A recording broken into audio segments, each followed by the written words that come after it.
Ah, yes, more Blazing Dominion in our next anime theme. Make sure you guys smash the crap out of that subscribe button so you guys don't miss out more. I was gonna know this is pretty interesting. Anytime we get the chance to dive into the world of the OCG times, this is gonna be taking place next Friday morning. So you can bet you're gonna be just sitting here absolutely surprised by what's coming with this set. So we got some interesting highlights information coming here. So this will be 8 p.m. Japan Standard Time. It'll be 7 a.m. for those of us that have absolutely no existence. So our schedule. Next time, introducing how to play the Dark Time Wizard, Yu-Gi-Oh! Information, with the best of intentions, the Baryon Cosmic Crime Unit Recruitment Exam, introducing every card from Beyond the Brave. Oh, okay, we're just going to have the full set dropped on us with this. And then introducing the Beyond the Brave product commercial. That's pretty interesting. So our special guests are going to be the voice of Joey. We're going to have retired figure skater and brand ambassador Tanaka Kenichi. And we're going to have a gaming YouTuber, Yashinaba. And we're also going to have Shingetsu Rei's voice actor. We'll talk about who that is in a second. And we're going to have Masters of Ceremony, Nagama Daisuke and Tonozaki Yusuke will be coming up here. And next time is likely a reference to the legendary meme screen cap for Joey's poor episode. So who in the world is Shingetsu Rei? Well, it is none other than dear old Vector.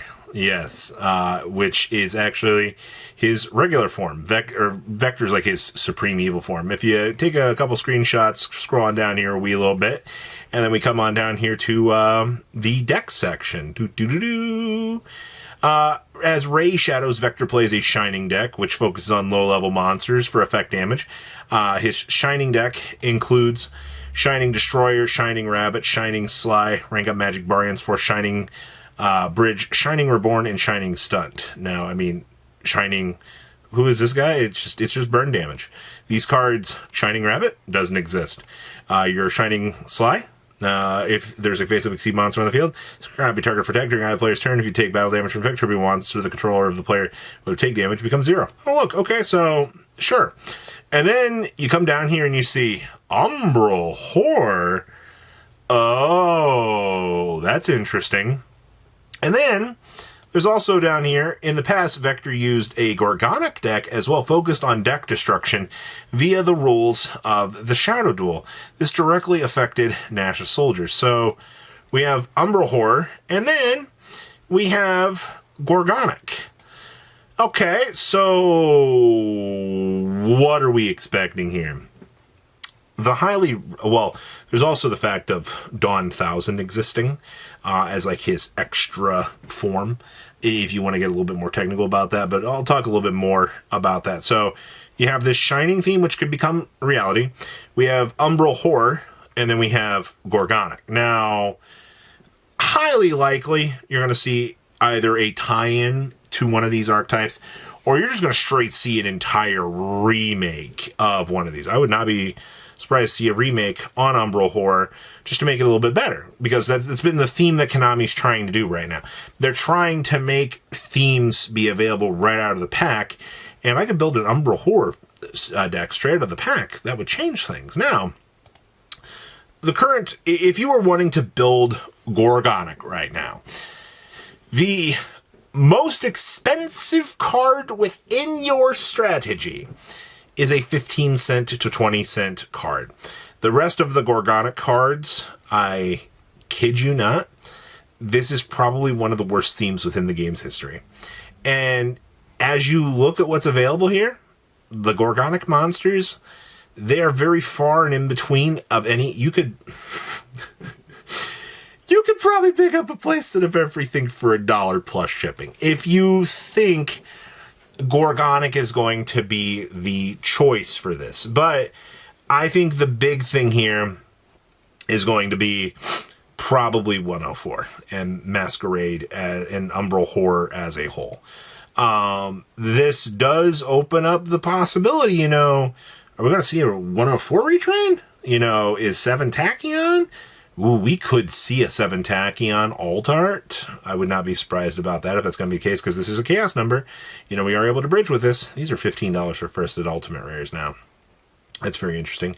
You do have, you know, these, but also you got to remember, you know, the reality of this is we did just get a Starlight for this.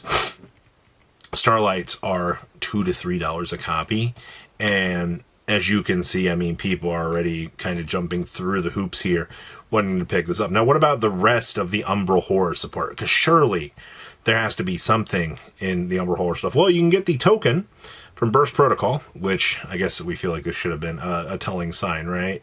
Like if they're producing a token, maybe 30 cents. Platinums are 40 cents. Umbral Soul. When cards destroyed by balance into the graveyard, destroy all face-down non-dark monsters. I don't even know how that works.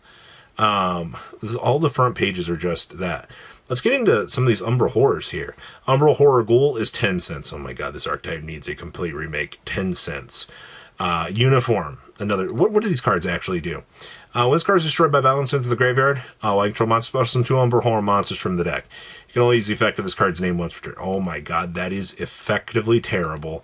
Will-O-Wisp, on normal or special, can target an Umbral Horror monster you control in your graveyard, except this card. This card's level becomes that current monster's level, and second position monster destroyed by balance into the graveyard, and it was in face-up attack position. Destroy the monster, destroy the... Oh my god, this is terrible. This is like... not even good. Ghoul, surely you gotta be during main phase special summon this card and a level 4 lower fiend monster from your hand. I mean, we might still play this, depending on how they would choose to remake these potential cards, but this theme is nothing here. Yeah, they would have to reboot this in Gorgonic to even truly get a smidge. And I mean a smidge of hope for this. That's crazy to think about how abandoned this is. Now, Masquerade, you know, base 104s, these are still $5 to $6. And then these are still 5s. There's also the topic of, you know, 7th Tachyon as well. Might be something worth considering. These are $19. Your collector's rares are 35s, 9s, and then 4 to 5s, depending on, you know, what you get out of this. There's also, you know, a couple of number monsters that popped up on his wiki page that caught my attention. The Manipulator of Souls, this is 10 cents.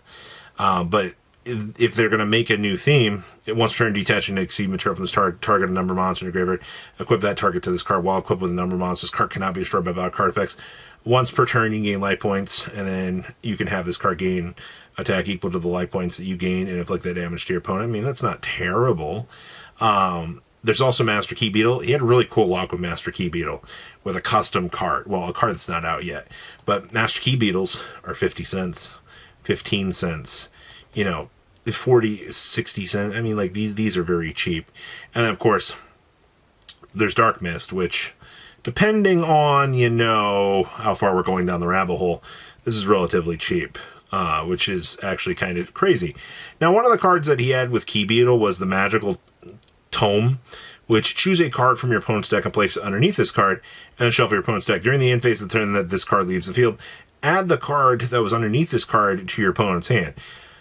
This is really funny, because they could actually print something like this so you could combine it with Master Key Beetle to get some funnies out of it. It's a little floodgate card, but I mean, there's a possibility of that. There's also Chaos Caller. If you control exactly one number seed monster, one contract with non-thousand control of the graveyard, special summon 3 number C10 X seed monsters from your deck, or extra deck, ignoring its summoning conditions. And then X is the numbers 1 to 7, and their effects are negated. It really just depends, once again, on how far they want to go down the rabbit hole here with these, you know, chaos number, or, you know, with the support for this, you know. And, you know, if we just get a completely retrained archetype, you know, when we're plugging in things into the archetype, you know, what is going to be the best, you know, course for this? I would not be surprised to see one of these new themes get a complete and utter retrain. We are missing a lot of info for this right now. So, I mean, like, this will be it. This stream will be the pinnacle of this set. So, I guess my question is what do you guys think about the potential for this? Please leave a comment down below, tell me what you guys think, and I'll see your beautiful faces back here in the day, guys. patrons. Thank you.